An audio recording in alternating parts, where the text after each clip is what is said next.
రైతు భరోసాకు నిధుల భరోసా. ఏదిది? రైతు బంధు. రైతు భరోసాకు నిధుల భరోసా. భూమిని తనఖా పెట్టి 10,000 కోట్ల అప్పు. రుణం ఇవ్వడానికి అంటే అప్పు ఇవ్వడానికి ఐసిఐసిఐ బ్యాంకు సిద్ధం. ఆడిటింగ్ పూర్తి చేసి ఆర్బీఐని ఒప్పించే పనిలో టీజీఐఏసీ. ఈ నెలాఖరు కల్లా దక్కబోతున్న రుణం. ఎక్కడి నుంచి తెస్తున్నారు భూమి? ఏ భూమి తనఖా పెట్టబోతున్నారు? నేనేమంటున్నా, ఈ రాష్ట్రంలో పెద్ద ఎత్తున ఎస్టేట్ భూములు కానీ వివిధ రకాల ప్రభుత్వ భూములు, ప్రభుత్వం స్వాధీనం చేసుకోవాల్సిన భూములు కబ్జాకు గురైనవి. ఆ కబ్జాకు గురైన భూములని వెనక్కి తీసుకునే ప్రయత్నం చేయండి.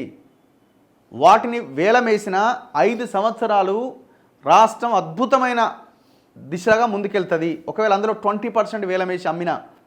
మరి మీరు ఇప్పుడు ఏ భూమి అమ్మబోతున్నారు? కబ్జా పెట్టిన భూమి వెనక్కి తీసుకొని అమ్ముతున్నారా, లేకపోతే ఇంకా ఆల్రెడీ క్లియర్ టైటిల్ ఉన్న గవర్నమెంట్ ల్యాండ్ని అమ్ముతున్నారా? క్లియర్ టైటిల్ ఉన్న గవర్నమెంట్ ల్యాండ్ని అమ్ముతున్నారు, అంతే కదా. అసలు ఈ భూములు అమ్మి ప్రభుత్వ పథకాలు ఉపయోగించడం అన్నది, నగదు బదిలీ పథకాలు పెట్టడం అన్నది తప్పు.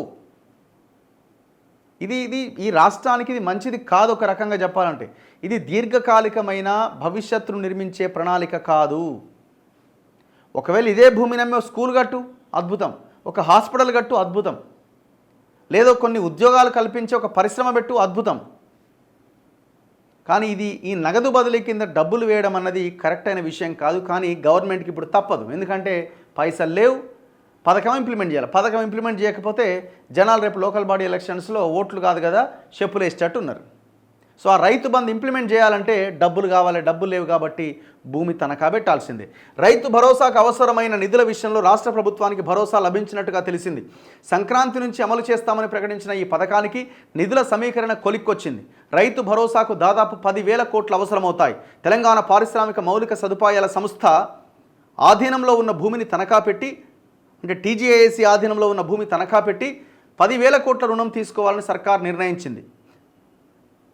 ఈ ప్రక్రియ కొలిక్కొచ్చినట్లు ప్రభుత్వ ఉన్నత వర్గాలు తెలిపాయి. 9.6 వార్షిక వడ్డీతో 10,000 కోట్ల అప్పు ఇవ్వడానికి ఐసిఐసిఐ బ్యాంకు ముందుకొచ్చినట్టుగా తెలిసింది. ఈ నెలాఖరులోగా అప్పు అందొచ్చని, జనవరి నుంచి అమలు చేసే రైతు భరోసా పథకానికి ఆ సొమ్ముని వినియోగించే అవకాశాలున్నాయని ప్రభుత్వ వర్గాలు తెలిపాయి. కోకాపేట్, రాయదుర్గంలో టీజీఐఏసీ ఆధీనంలో ఉన్న 400 ఎకరాల భూముల్ని తనఖా పెట్టి అప్పు తీసుకోవాలి అని భావించిన సర్కార్ ఆ మేరకు భారత రిజర్వ్ బ్యాంకు ప్రతిపాదన పంపింది. కానీ వాటిని ఆడిటింగ్ కొర్రీతో ఆర్బీఐ వెనక్కి పంపింది. ఒకవైపు ఈ ఆడిటింగ్ను కొరికి తెచ్చే చర్యలు చేపడుతూనే మరోవైపు బ్యాంకుల కన్సార్షియంతో టీజీఐఏసీ సంప్రదింపులు జరిపింది. ఆడిటింగ్ పూర్తి చేసి ఆర్బీఐని ఒప్పించే పనిలో పడింది. దీంతో ఐసిఐసిఐ బ్యాంక్ అప్పు ఇవ్వడానికి ముందుకొచ్చింది. ఈ నెలాఖరులోగా 10,000 కోట్ల అప్పు తీసుకునే అవకాశాలు ఎక్కువగా ఉన్నాయని ప్రభుత్వంలోని కీలక వ్యక్తి ఒకరు చెప్పారు. మరోవైపు ఈ నెలాఖరు నాటికి 7,000 మందికి పైగా ఉద్యోగులు పదవీ విరమణ చేయబోతున్నారు. వారికి చెల్లించే ప్రయోజనాల కోసం 2,000 కోట్లకు పైగా నిధులు కావాలి. వీటన్నింటినీ దృష్టిలో పెట్టుకొని ప్రభుత్వం 10,000 కోట్ల అప్పు తీసుకునేందుకు చర్యలు చేపడుతున్నది. అంటే రైతు బంధు 6,000 కోట్లు 7,000 కోట్లు అవుతుంది. ఒకవేళ అందరికి ఇస్తే దాన్ని తగ్గిస్తారనే అవకాశాలు కనిపిస్తున్నాయి. కాబట్టి అంతా కలిసి ఒక 6-7 కోట్లు అయితే మిగతాదంతా ఈ ఉద్యోగుల రిటైర్మెంట్ వాళ్ళకి సెటిల్ చేసే అవకాశాలు కనబడుతున్నాయట. రాష్ట్రం పరిస్థితి అట్లున్నది.